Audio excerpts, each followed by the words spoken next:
guys, welcome back to my channel.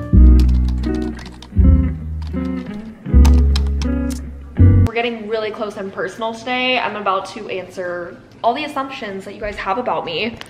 Kind of scared, but you know what? It's time. It's been a long time since I've done any sort of sit down Q&A assumptions video. This time I actually gave it a full 24 hours before I filmed the video. Usually I'll post a story on my Instagram and then 20 minutes later I will just film the video because I'm impatient like that. However, all of the Beauty Blender is humongous. Also, how cute are these boxer shorts? Courtesy of my boyfriend. It's kind of bad. I think I have like 3 pairs of his by now, but I didn't make him leave these. He left them willingly last time he came to visit me. Woo! Where do we get started? Well, first off, what I'm getting ready for. I'm not just getting ready for nothing. I'm teaching 2 shifts of barre class today. If you didn't know, I'm a barre fitness instructor at my university. I love it. It's literally the thing that I look forward to every single week. It's been such a fulfilling job, not only because I love working out, but getting to watch other people who maybe were shy or uncomfortable with working out try a new form. I really love it. The gym can be a very intimidating place. Trust me, I know I would not go on any of the machines for the longest time because I was like, oh my gosh, I'm gonna look like Boo Boo the Fool. But here we are. I wear a microphone and teach a workout that I write every single week, and I love it so much. So we're gonna get ready for that right now. This is the original story. It's in my archives right now. It's the 22nd and I posted it on the 18th. So it's been a couple days actually. Assumption, good night. High school in Texas was hard to navigate as an Asian. You know what? I'm gonna be completely honest. I would not say it was hard for me at all. Now, I don't want to speak for everybody who lives in the South or goes to a school in Texas.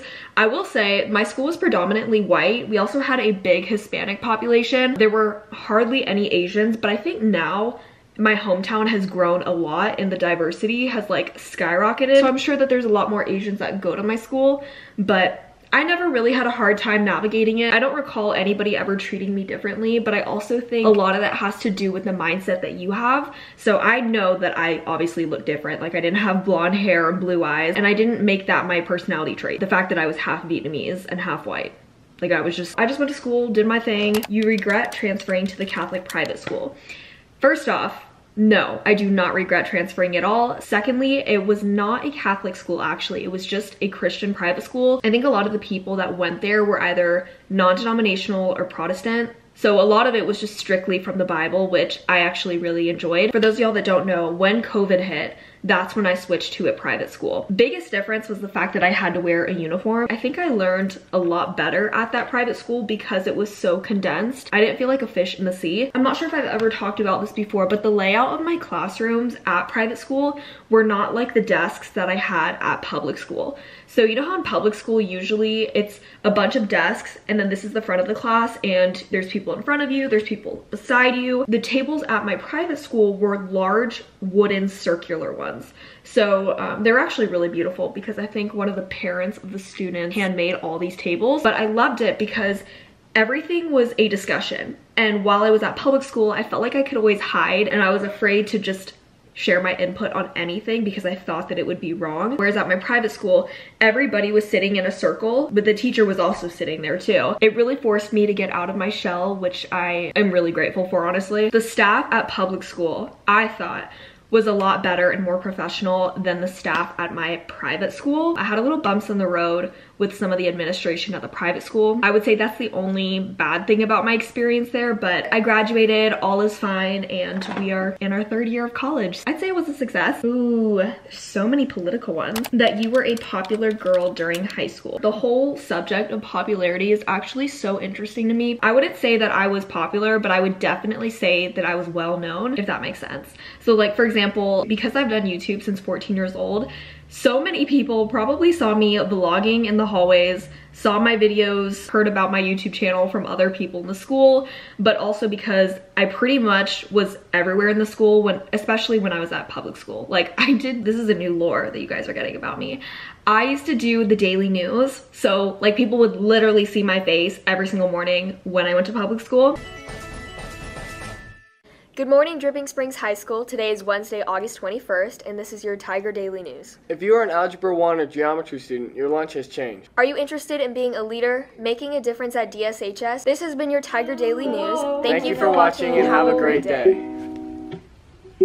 California's got me looking like a beach. It was called Tiger Daily News. I'm sure you guys can look it up on the internet and just see how cringe I was. But honestly, shout out Mr. Mercer. He was one of the best audio and visual teachers ever. I developed even more of a passion for everything production because of his class. I also sang the national anthem like everywhere in my town during that time. University of Texas, sporting events, honestly, everywhere. I wouldn't say I was popular, but I would definitely say well-known. I don't like the word popular. You've matured a lot. Definitely yes. There's a lot of things that I have thought about, reflected on over the past year. I reached out to someone that I called my best friend for the longest time. We had a falling out when I was in my teenage years, and I feel like I never really got closure on that friendship. When I reached out to her, I wasn't even expecting her to answer if she didn't want to, but genuinely, I don't know, like I just wanted to check in and see how she was and whatnot. And I feel like that's something that I probably would not have done a couple years ago because I was immature and stubborn, and time is amazing. Time heals so many things, and it also solves gray area and just gray spaces in your life that you think you'll never get the answers to. And then it just hits you one day and you're like, you know what? I get it now. You want to start a business after college.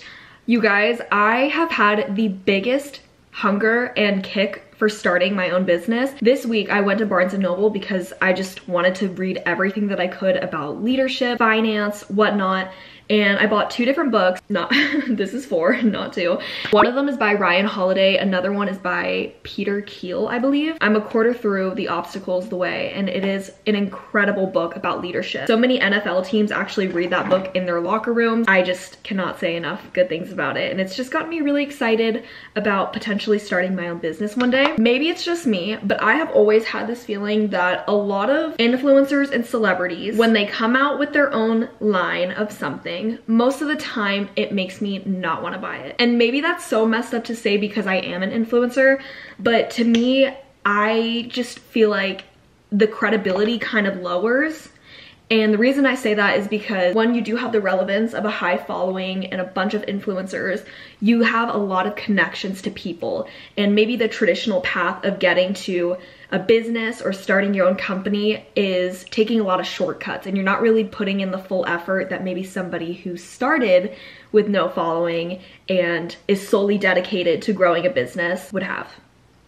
Does that make any sense? I don't know. So if I were to ever start a business, I probably would not be doing social media anymore. Like, I don't ever think I shared this on the internet. I was planning on coming out with my own matcha line like 2 years ago when I first moved into this house. I had a bunch of these samples sent to me. I taste tested all of them, and then I realized my heart was not into it. I also really wanted to get into the nitty-gritty of the work process and just the whole journey of it, and I didn't really feel like I was doing that. It almost was like slapping my name on something, and I wouldn't have been proud of it, and it wouldn't have been sustainable. So maybe I'm the only one that feels like that, but regardless to say, I cannot wait to start my own business one day. Entrepreneurship is my major in college, and I have a bunch of ideas already in my head, but I think I want to work on it for maybe 7 to 10 years before I start my own business, and then it would have nothing to do with my name. It would be solely just the business. That was a whole rant that nobody asked for. You hate your blonde era.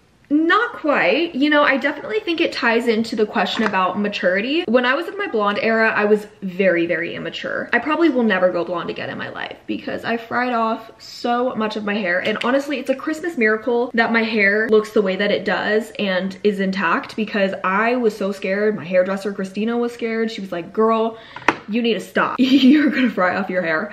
And I did, but then I grew back, thank goodness for Asian hair. 15 to 17 was when I was in my blonde era. I was on birth control, so I literally looked like a squash, pumpkin, blueberry,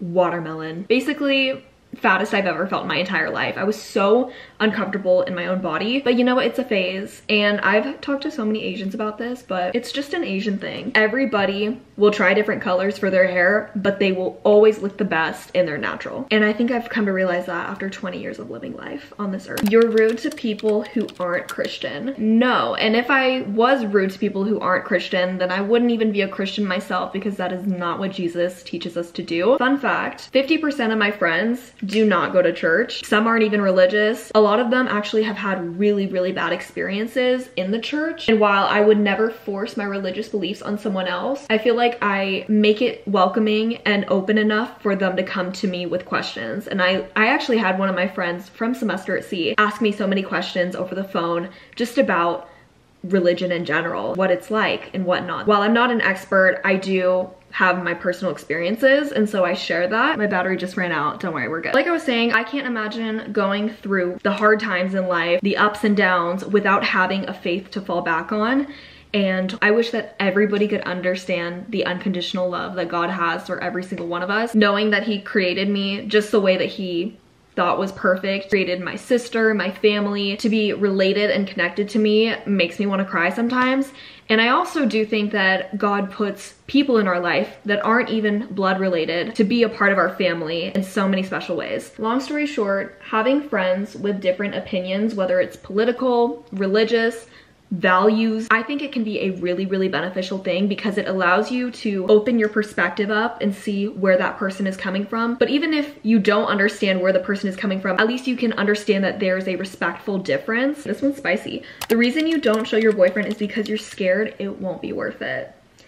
That's also a false assumption. The reason why I'm not sharing my relationship online is, one, because he does not want to be online right now, and I would never ever disrespect somebody and put them online if they don't want to be. But also, I do not want him to be online unless we're married, or at that point where I know that it's 100% commitment. I've had 2 relationships online in the past. It's a very, very public and vulnerable thing, because so many people are viewing your relationship, whereas people who aren't online, no one would even care or have any input. I had so many people put their nose in my business, assuming all these different things. You know, when you're going through a breakup, you're already devastated as it is. So to have hundreds of thousands of people think that they have a say in it, it makes it 10 times worse. And it honestly is a very, very isolating feeling. From my perspective, at least that's how I feel. And I'm honestly sure that the 2 people that I did show online, that they also felt the same way. And it's not fair to them. I love the fact that I chose to keep my relationship private.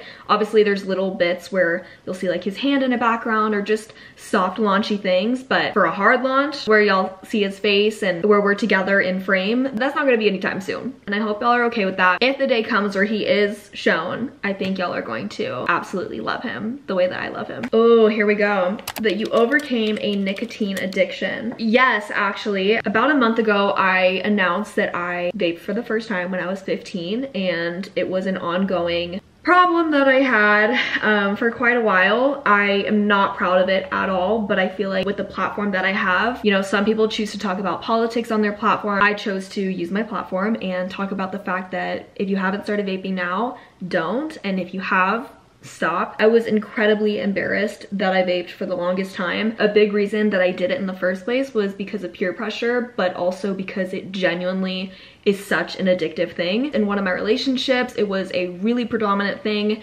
The Mint Escobar, I'll tell you, silly me, figured, yeah, well, if he has it, I'm just gonna do it, like there's no harm. This summer that I moved to Boise, I moved out of my house from Texas. I think this was 2022, June. That's when I decided I didn't want to do it anymore. My mom blatantly told me, you take such good care of your health. Why are you putting this crap in your body? And moms know best, I'll tell you. Who knows if I took years off my life because I decided to vape. All I know is I was tired of being a part of a statistic that we are going to see soon. We are the generation that is guinea pigs for nicotine and for vaping in general. Felt like I couldn't perform to my best ability in terms of working out, even going on a hike. Like, I had to take so many deep breaths. If I can use my platform to spread any awareness about it, please, please, please don't do it anymore. Just don't do it. You prefer small dogs over big dogs. That is true. Obviously, I have my Yorkie here, Matcha. He's sleeping right there. But in Texas, I have 2 other Yorkies, and those are just naturally really small dogs, so that's kind of all I've ever known. My boyfriend has a black lab. She's the cutest thing ever. Her name is Blue, and that's the first big dog that I think I've ever been around. The dogs that I've ever encountered in my life have always been really little. I've just completely fallen in love with Blue. She's a sweetheart, and who knows, maybe one day I will get a big dog. This question is so real, and honestly, I'm really glad that someone did ask it because I've had some thoughts about this. You're sad that you're losing followers. The reality is, my peak on YouTube and the internet was definitely when I was like 16 to 18. I'm 20 years old now. I'll be 21 in March. Doing 6 years on the internet can be very long, hard, tiresome. And while I do love what I do, don't get me wrong, that has kind of always been the goal of mine, is to wean off of social media bit by bit. So when I was in high school and middle school, I would say I dedicated about 40% to school, 60% to YouTube. Probably not a good thing to have done, but genuinely I spent more time editing videos in my classrooms than I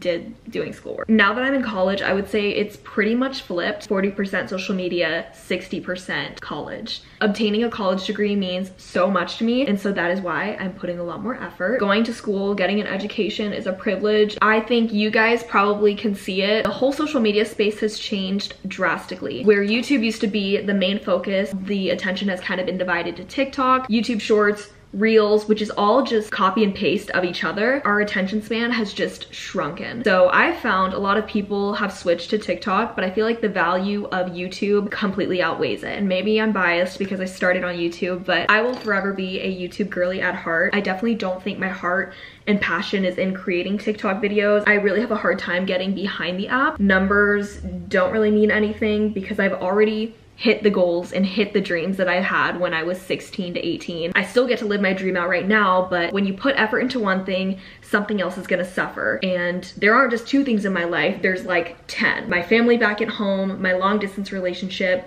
being a student in college, my social media platforms, and then my bar fitness job. All of those buckets, plus who knows, so many more. Hanging out with my friends, my faith as a Christian. I'm not posting videos to gain a bunch of followers. I'm doing it to maintain what I can, pay off my house, finish college, slowly wean off of it to then do something separate. And that's just the real raw honesty with you guys. You have the grandma core in you. Absolutely. This morning I did my crossword puzzle, drank my coffee on the couch, ate my oatmeal and sausage links. It was beautiful. That you were a wild partier. Yes. When I was in high school, I was a bit of a crazy girl. Obviously, I censored a lot of that, so you guys didn't see that. But there were some people, especially during my blonde era, that, you know, slid up on stories, were like, I think I know what you were doing here. If you're wondering how my parents are gonna react seeing this, they already know. They've known since high school, and honestly, that's made my relationship with them very strong because we just communicated everything. And I don't know, my parents lived in a very realistic world. My sister was like the perfect child, and I was the one that tested the waters and whatnot. But I will say, now that I am in college, I'm honestly really glad, and I don't have a lot of regrets for my time in high school and the things that I did, because I learned how to build tolerance to things. I've gone through the phase, I've done it. This is a time where I want to be focusing on my career and just hustling in school, hustling in life, making valuable connections, and growing closer to Jesus. I can actually do that now with good intentions. That you were homophobic. I've had some crazy accusations from people. There was somebody on Semester at Sea that literally said that they thought that I was a racist and homophobic because I'm from Texas, which honestly just made me like, what? No, I am not homophobic. If you go back and watch all my Semester at Sea videos, my best friend on the ship was literally gay. Every single port that we went into, whenever I would go out with him, like we went clubbing in Malta, yeah, we would literally hold hands and act like a couple because I was not letting anybody trifle with me. It's got nothing to do with me. One of my best friends at, not my public, but private high school is a part of the LGBTQ community. And one of my best friends now in college, who I hang out with on a regular basis, is as well. Like I mentioned earlier, I'm a Christian, and while some Christians may disagree with how I feel, like I said earlier, it's totally fine. Everybody has their own opinions and beliefs. I don't expect anybody to understand where I'm coming from, but I believe in loving everybody, and yeah, I don't know. That's all I'll say about that. Wait, this one's funny. When I first started watching you, I thought you were a crazy Kardashian fan. Fun fact, I've never watched the Kardashians or whatever their show is ever in my life. My best friend Fia actually watches it all the time. When we would take vacations to Seaside, Florida, every morning before we went to the beach, we'd be eating breakfast in the kitchen and she'd have her phone propped up and either Love Island or the Kardashians was playing, and I just remember being like, what is going on with their voices? Who is that? No hate to them at all, but I don't think I could listen to that show, to be honest. Not really for me. Last thing that I'm gonna do is just put on my Mario Badescu lip balm. This stuff is amazing. I also think it's pretty affordable considering how much you get in the jar, and it also smells like vanilla. Oh, it's so good. If you have long nails, you know, scoop from behind, don't scoop from the front. I kind of stopped wearing lipstick a bunch. I like the look of lining my lips and then using lip balm to fill it in. All right, we are done answering assumptions about me. I hope that you guys enjoyed today's video, and if you want more videos like this, let me know because I would totally be down to film. I actually really enjoyed today's video and now I feel all ready and prepped to go teach barre. I need a change, obviously. Go spread kindness, make somebody's day by complimenting them, and yeah, I will see you guys here in my next video. Ciao! Teenage